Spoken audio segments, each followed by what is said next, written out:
What's up, everybody? Welcome back to the channel. Today I want to talk about what the current buyers are asking real estate agents, or a lot of the general questions that I'm getting as a real estate professional in the Detroit, Michigan market. So the first question that a lot of people are asking me is, Sean, how is the market? What is the state of the market?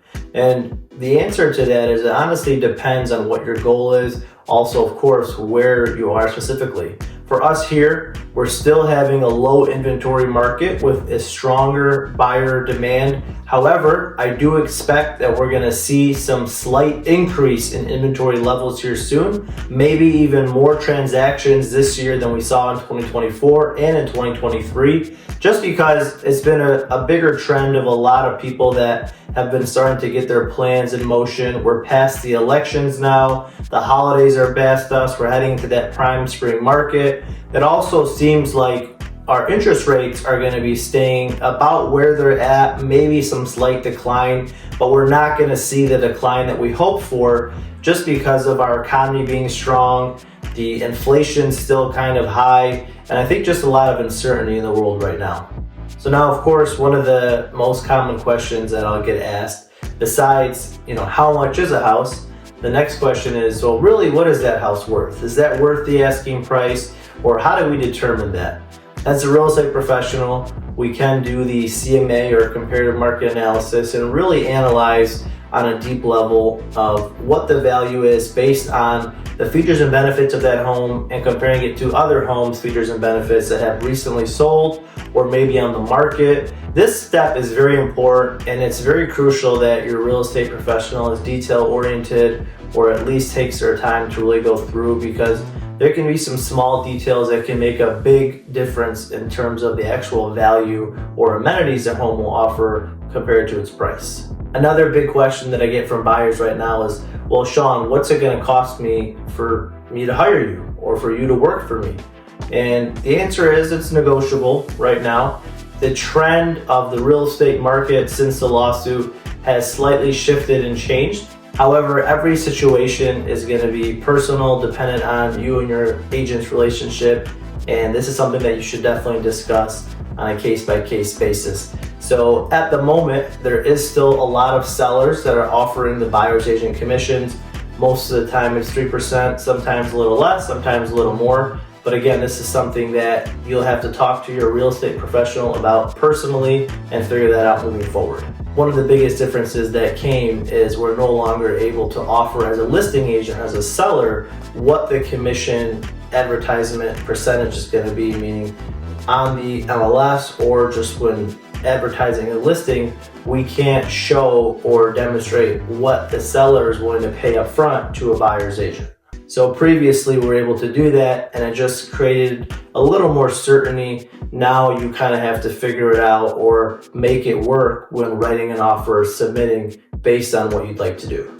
Another common question I get right now is, do you need a realtor to buy a home? Can I buy a home on my own?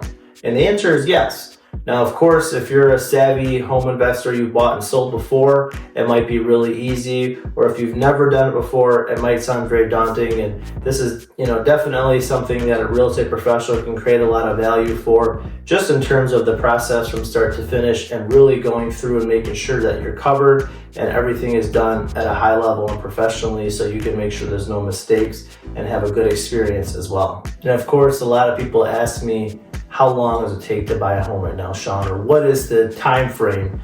And right now we're looking at about 30 to 45 days, depending on the type of process you go through, whether it be a mortgage, the type of mortgage, if you're going to be paying cash or maybe doing a land contract. So all these things can vary, but you can expect it to be within that time frame. And then if need be, if a seller would need some occupancy or some possession time after closing, that can scale things back a little more based on your availability as a buyer or based on what they're looking for on the seller side. It's something you're going to want to negotiate up front with your agent. One last thing that I have, and I get a lot of questions on, is, Sean, is it a good time to buy a house right now? Or when is the best time to buy a house? And the answer to that is truly on what your goals are and what you are looking to accomplish. Are you looking to get married at this time of year so you can buy a house and move in then? Are you going to be transitioning for work, need to have a house purchased by then? So again, based on your goals would be a timing. Now, of course, historically there's a busier spring market, say from March until about June, for people relocating for school or upsizing or downsizing based on growing or declining family. Also, that's typically a little bit nicer weather here for us in the Detroit, Michigan market. We have our winter that subsides and the spring market hits, so people want to get their plans into motion. On the flip side of that, sometimes waiting until the fall, if you're able to do that, there'll be some pretty motivated sellers with less buyer competition. So it's a good time to get a better deal if you're on the buyer side, where again, there's less competition and some sellers that are pretty motivated. I'm gonna leave you with this. Always make sure that your real estate professional lines you up with people, if you don't have any yourself, meaning good inspectors, good bankers, good recommendations for any person during the process if need be, and they cover every single base to make sure you're fully protected and do all the right tests, inspections, and get all the proper information up front. This is always so personal as well. There's always so much to talk about based on a client's question or a client specific situation. So definitely feel free to reach out if you have any specific questions or if there's anything you'd like more elaboration on. Thanks so much, and we'll see you next time.